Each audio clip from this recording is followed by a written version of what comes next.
She walked into the wedding like a nobody, quiet dress, calm eyes, no jewelry. Just a simple woman blending into the gold-plated world of the Bradfords. But when she walked out, every whisper in that mansion had turned into stunned silence. Because the nobody they ignored was the federal judge who owned the entire $30 million estate he'd been living in for 2 decades. And today, at their own wedding, the truth was finally about to explode in front of everyone. Angela arrived the way storms do, quietly, unnoticed at first, but destined to change everything. The Bradford estate glittered under the Hamptons' sun, every corner dripping with wealth and entitlement. White roses lined the marble steps. A string quartet played softly, and guests clinked champagne glasses as if the world existed only for them. Then she stepped into a simple dress. No diamonds, no designer clutch, just calm eyes and the kind of elegance money could never buy. Victoria Bradford, the bride, spotted her instantly. "Who let her in?" she hissed loudly enough for half the courtyard to hear. Laughter followed. Sharp, cruel, the kind reserved for people they considered less. Guests glanced her way with curled lips and judgmental eyes. Probably here for the free food. God, security really dropped the ball. She doesn't belong here. Angela didn't flinch. She simply moved through the mansion with a familiarity no one noticed, except the staff that a waiter froze when he saw her. The head housekeeper nearly dropped a silver tray. The gardener stepped back, eyes widening with recognition. But none of them spoke. None of them dared, because the Bradfords ruled this estate with fear, and Angela, well, Angela was the one name whispered in staff quarters with equal parts hope and heartbreak. She walked down the long hallway, her hand brushing lightly across the carved oak banister, a banister she helped design 20 years ago, that a hallway she once walked freely to the home that was hers long before the Bradfords stole it. And today, at their glittering wedding, she had finally come back, not for revenge, not for applause, but for justice dressed as grace, something this high society had never seen coming. Angela had walked these halls as a child, barefoot, laughing, chasing sunlight through the grand windows. Now she walked them as a stranger, a ghost returning to the house that pretended it had forgotten her. But houses don't forget, and neither do the people who once belonged to them. The first whisper had happened near the east hallway, the one lined with portraits of Bradford ancestors, men with cold eyes and women painted with smug perfection that a young server carrying a tray of champagne nearly tripped when he saw her, his breath caught. His voice cracked. "Me, Miss Angela?" She paused gently. "Do I know you?" "No, ma'am," he stammered, eyes trembling. "But you look just like your father. Sir Henry's photographs in the archives. I clean them sometimes." Her fathered a name burned out of history, erased from the estate like an inconvenient stain. Angela offered the young man a comforting nod. "Thank you," she whispered, and he nodded back, too afraid to say more, but unable to hide the truth he saw. Someone noticed. Someone remembered that Victoria's paranoia grows from across the courtyard. Victoria Bradford watched the interaction with tightening suspicion. Her perfect wedding smile was thinning like cracked porcelain. Who was this woman? Why was she walking around like she owned the place? "Mother," Victoria snapped, pulling aside her groom's mother, a stiff woman dripping in diamonds. "Why is she here? Why is she talking to the staff like she belongs here?" The older woman shrugged. "Probably sentimental nobody. Every estate attracts a few." But Victoria didn't buy it. She saw something in Angela's walk, a confidence that didn't belong to an outsider, and that made her furious. "This is my wedding," she muttered, as if saying it could reclaim the attention Angela's calm presence effortlessly drew. The hallway of secrets, Angela moved deeper into the mansion, slipping through pathways only the original owners would know. Quiet stairs behind velvet curtains, narrow hallways connecting bedrooms, old servant passages that the Bradfords never discovered. A few staff members gasped softly as she passed. "It's her, Miss Angela?" She came back, after all these years, but each whisper died quickly, smothered by fear of the Bradfords' wrath. Still, whispers have power. They travel. They wake old memories, and they were waking the truth. The monogram. She stopped at the end of a long corridor. the only hallway without wedding decorations.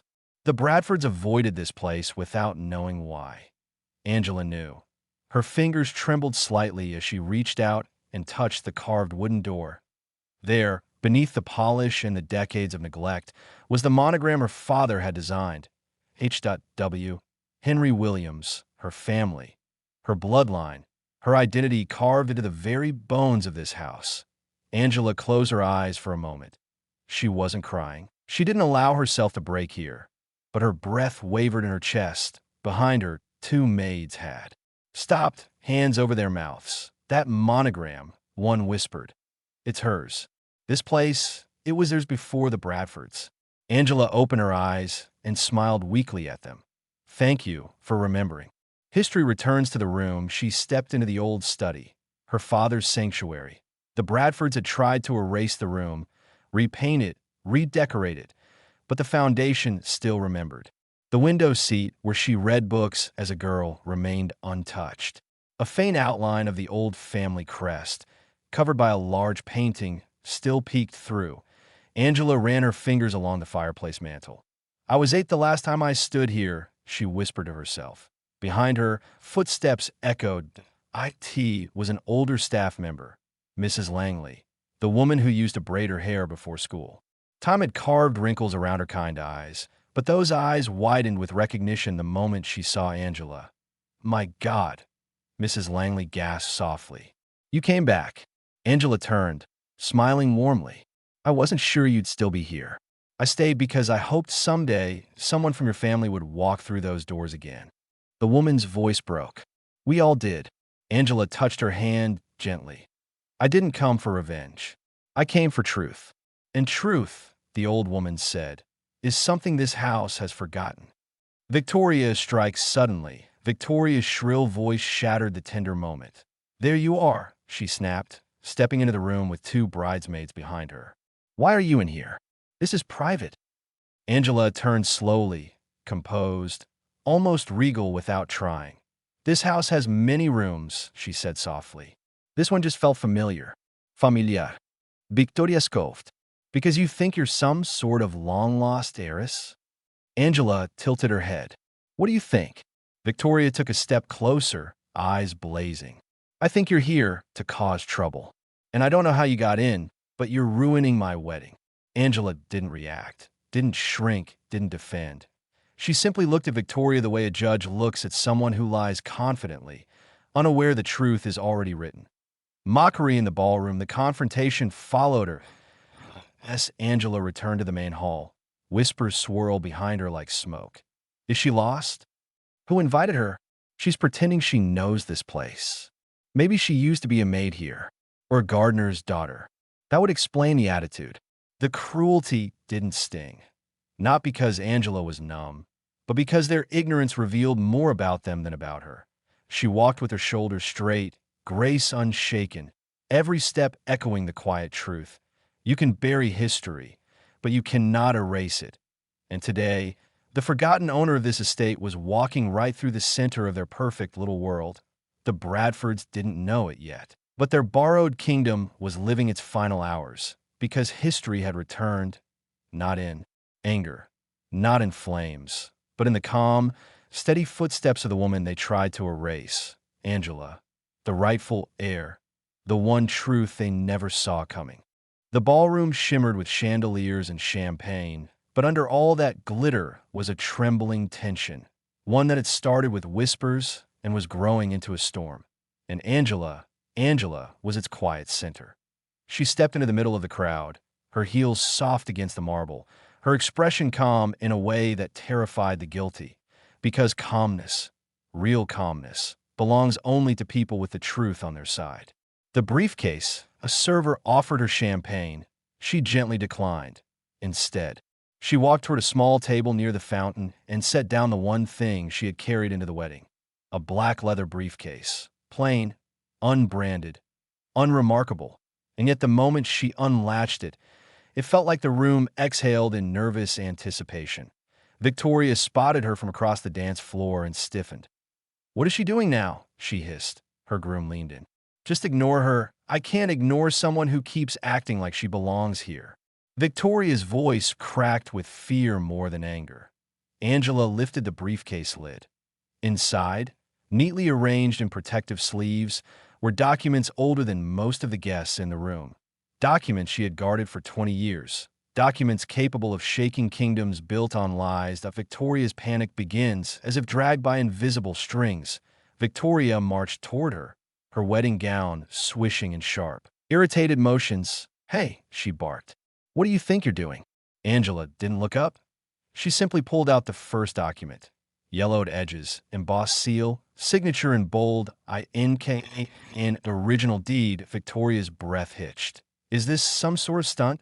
she demanded, her voice rising. "Some cheap drama? Because it's not funny." Angela finally raised her eyes. "This isn't drama, Victoria," she said softly. "It's history." Two words point to calm, devastating words. Victoria paled. Detective Ray arrives. Just then, the double doors swung open. Detective Ray Holton stepped in, tall, sharp-featured, the kind of officer the Bradfords often use to handle inconvenient people. Victoria practically ran to him. "Detective, thank God. This woman is trespassing, and she's trying to—" Ray didn't hear the rest. He saw Angela, and he froze. His mouth fell slightly open, the color draining from his face. "Judge Washington," he whispered. The entire room reacted. Gasps. Whispers. A wine glass dropped and shattered. Victoria blinked. "Judge? What judge?" Ray swallowed, speaking louder this time. "That woman is federal judge Angela Washington." The effect was nuclear. Conversations died instantly. People stared, wide-eyed, suddenly recognizing the dignity in Angela's posture, the quiet authority in her voice. The reason the staff had looked at her with reverence. Victoria shook her head violently. "No, no, that's impossible. If she's a judge, why is she here? Why does she care about this place?" Angela closed the briefcase and lifted one document. "I care," she said, "because this place was stolen from my family." The kingdom of lies begins to crack. The crowd pressed closer, forming a circle around her. Ray stepped forward, looking at the document with trembling familiarity. "Is that—" "Yes," Angela said. "The original property deed." She placed it gently on the table. Another document followed, and another. Ray's face tightened with shock as he examined the embossed seals, the federal signatures, the chain of title recordings. "These are real," he whispered. "Every one of them is real." Victoria's mother stepped forward, her face twisted with disbelief. "This estate belongs to the Bradford family. It was purchased legally." Angela shook her head. "No," she said. "It never was." She pulled out the fourth document. The room leaned in as she unfolded it slowly. A revocation notice, stamped with a federal seal. Property dispute pending. Washington family HOV signed 18 years ago. Never processed, buried, ignored at a deliberate cover-up. Guests gasped audibly. "What does this mean?" someone whispered. Ray answered, voice grave. "It means the Bradford family has been living on property that legally belongs to the Washington estate for 20 years. The Washington bloodline." Angela's voice remained steady. She wasn't angry. She wasn't vindictive. She was simply unveiling truth, layer by layer, like someone recovering artifacts stolen from her ancestors. "My father," she said softly, "was Henry Washington, the architect of this home, the rightful owner of this land." She held up a black-and-white photograph of a man with Angela's eyes, standing in front of the very mansion they were in. "He trusted the Bradfords," Angela continued. "He let them rent a portion of this estate. They paid for 2 years, then stopped. They claimed ownership through maintenance rights." Ray clenched his jaw. "That's illegal. And when my father tried to fight it," Angela said, "they threatened him. They threatened us." Someone in the crowd gasped. Victoria shook her head violently. "No, this is all lies. My father would never—" Angela cut her off gently. "It didn't know because he didn't tell you. He didn't tell anyone outside his circle." She opened the next folder. Court correspondence, ignored filings, suppressed motions, all with Bradford signatures in the margins. Proof of corruption, proof of theft, proof of everything they tried to erase. The collapse of a kingdom. Ray raised his hand to silence the stunned murmurs. "I need everyone to understand," he said, that these documents aren't speculation. They are legally binding records. And if they're all authenticated, which from what I can see, they are, then this entire estate legally belongs to Judge Angela Washington. A collective gasp. Victoria stumbled backward as though struck. What do you mean? This is my home. Angela looked at her with heartbreaking calm. No, Victoria, she said. It's the home my father built, the home my family owns, the home stolen by people who believed wealth could bury truth. Victoria's eyes filled with tears, not of sympathy but pure, shaking fear. You can't do this, she whispered. Not on my wedding day. Angela's expression softened, almost compassionate. I'm not the one who did this today. Your family did, 20 years ago. Truth.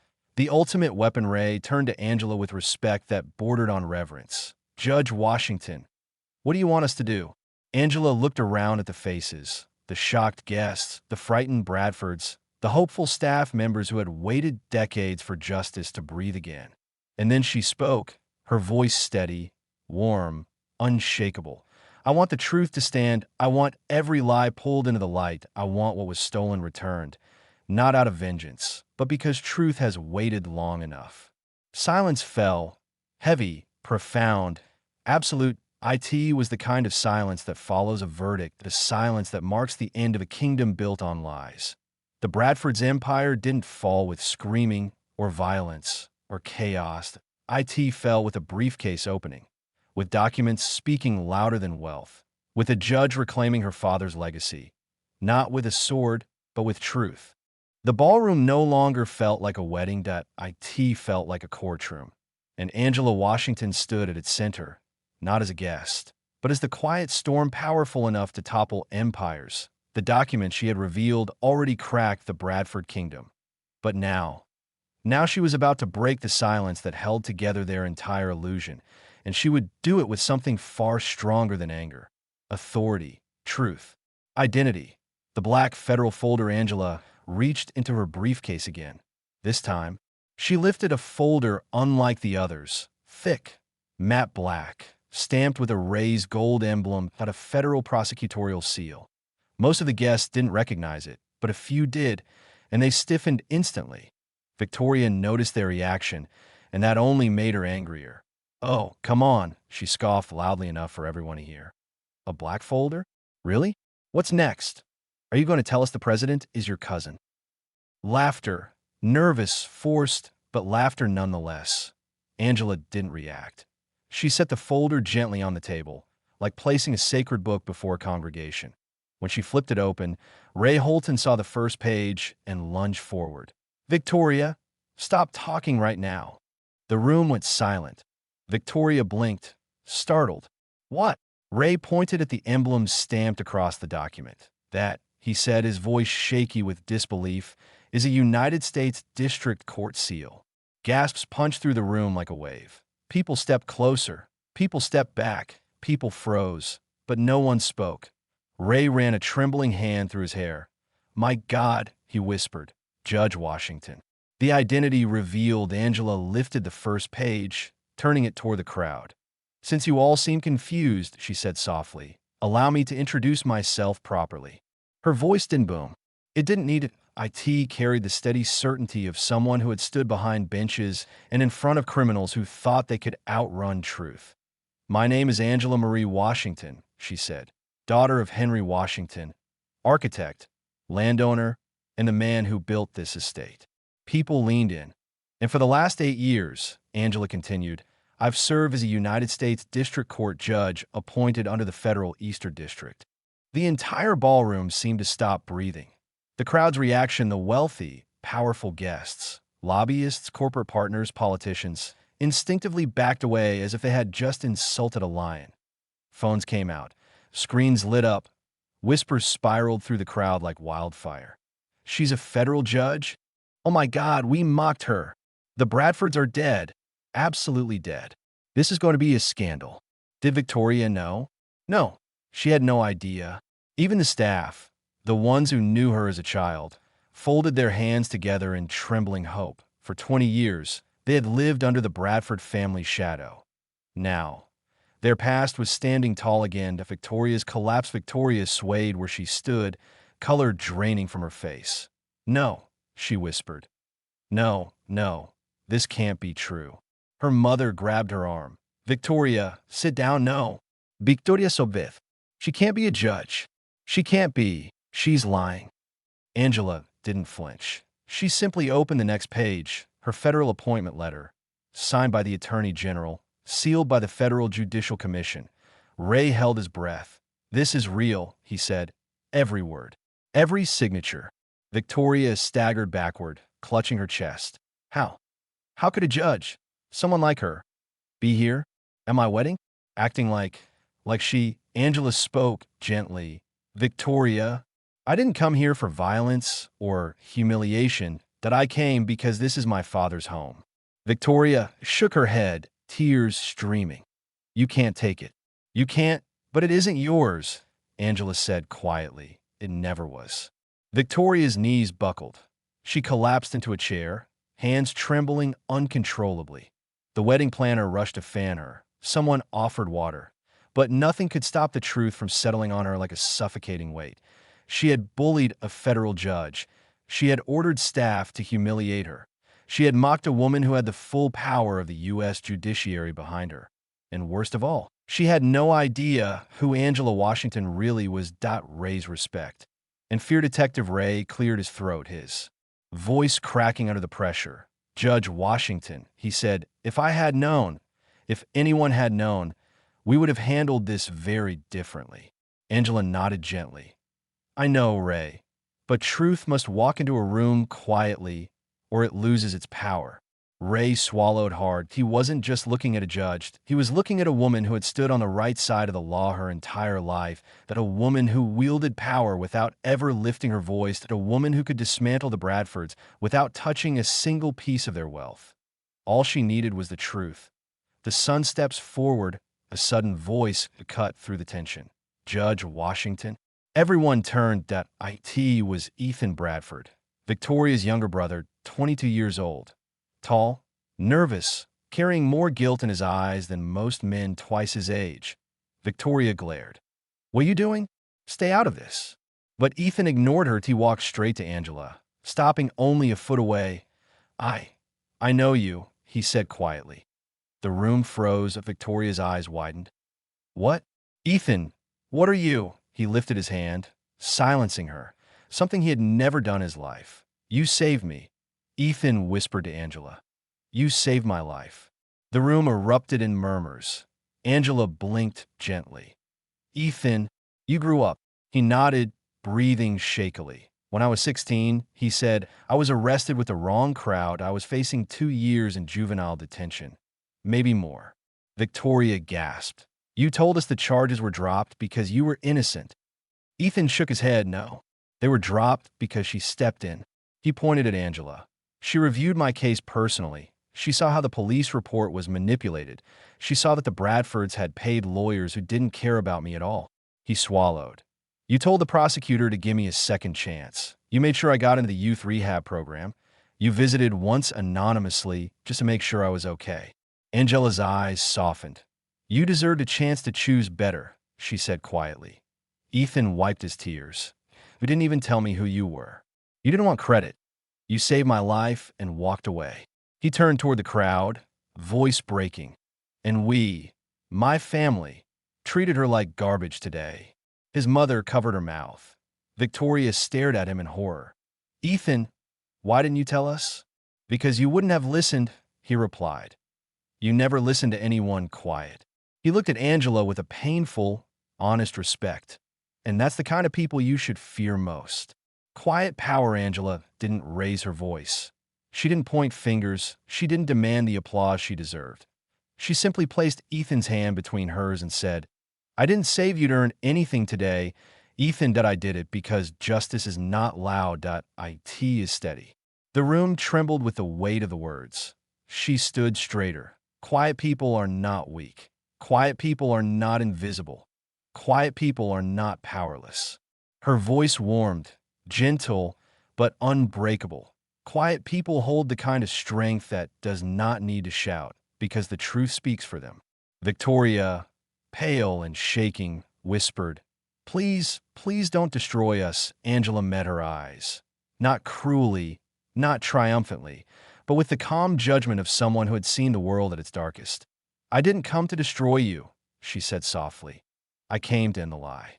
The room exhaled, not with relief, but with the fear and awe that only the truth can create. Angela Washington, the quiet woman they mocked, stood before them as a federal judge, a landowner, a savior, and the one force no wealthy family had prepared for, a quiet woman with the power to rewrite destinies. Silence swept through the Bradford estate like a cleansing wind. Not the silence of fear, not the silence of arrogance, but the stunned, breathless silence that follows truth finally spoken. Everyone waited for Angela Washington, the woman they mocked, the judge they underestimated, the rightful heir they tried to erase, to give the verdict none of them could escape. Ray Holton stood at attention beside her. Victoria trembled. Ethan watched with quiet hope. The staff held their breath. Angela looked. Around the ballroom, the chandeliers, the spiral staircase, the art her father hung with his own hands. She saw what this mansion had become, a throne built on entitlement, a symbol of stolen power. And yet, she also saw what it could become now. She took a slow breath. "I have every legal right," she said softly, "to reclaim every inch of this estate. Every painting, every acre of land, every key." Victoria's face crumpled. The crowd braced for the fall of a dynasty. But Angela's voice softened. "I will not." A collective gasp. Angela stepped closer to the center of the room, speaking not with triumph, but with grace. "My father did not build this place for revenge. He built it for family, for legacy, for community, and I refuse to let anger stain what he created." Ray blinked in disbelief. "Judge Washington, you're choosing to—" "Yes," she said gently. "I am leaving the estate with the Bradfords." Victoria burst into sobs. "You're letting us keep it?" Angela nodded, but under conditions. Her voice remained warm, but unshakably firm. "First, the staff who served this home with loyalty, even through cruelty, must be treated with dignity and respect. No more fear, no more humiliation." Tears streamed down the housekeeper's cheeks. "Second, the Washington heritage, its history, its architecture, its truth, will be restored. That a wing of this estate will be dedicated to my father, Henry Washington, and every craftsman who shaped this land." The crowd murmured, humbled. "Third, every year, this estate will fund 5 full scholarships for underprivileged students, children who dream beyond their circumstances, just like my father once did." Even Ray swallowed hard at that. Angela wasn't reclaiming a mansion. She was reclaiming purpose. And finally, she said softly, "You will honor this legacy not because I command it, but because kindness is the only power that lasts." Victoria fell to her knees, overwhelmed. "I don't deserve this," she whispered. "After everything I said, everything I did." Angela kneeled with her. Not as a judge, not as an enemy, but as a human being who had carried grief long enough to know its weight. "Victoria," she said, "if I destroy you, I become you. But if I show mercy, we both rise." Victoria cried into her hands, not with fear this time, but with the crushing realization of her own arrogance. Around them, the crowd shifted, not in judgment, but in humility. For the first time in decades, the Bradford estate felt like a place where dignity could breathe again. Angela stood slowly, her presence radiant with quiet strength.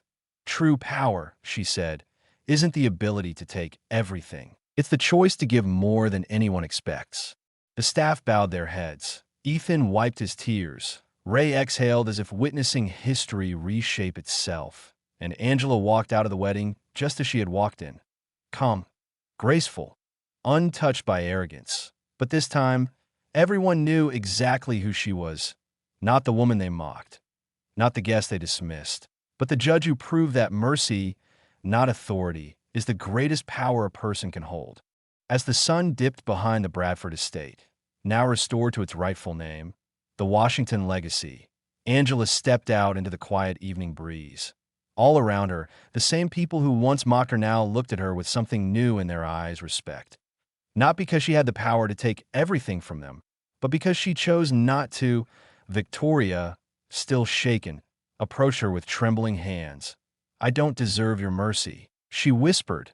Angela gave a soft smile. "Maybe. But mercy isn't about deserving. It's about breaking the cycle." For the first time in decades, the staff walked with their heads high. Scholarship forms were handed out. Plaques for restored heritage were installed. Children from struggling families entered the estate gates not as servants, but as students, dreamers, future leaders. And as Angela drove away, the golden lights of the mansion glowed behind her, no longer a symbol of stolen privilege, but of rebirth, justice, and hope. Because true power is not owning a $30 million estate, that it's choosing kindness when vengeance is easy.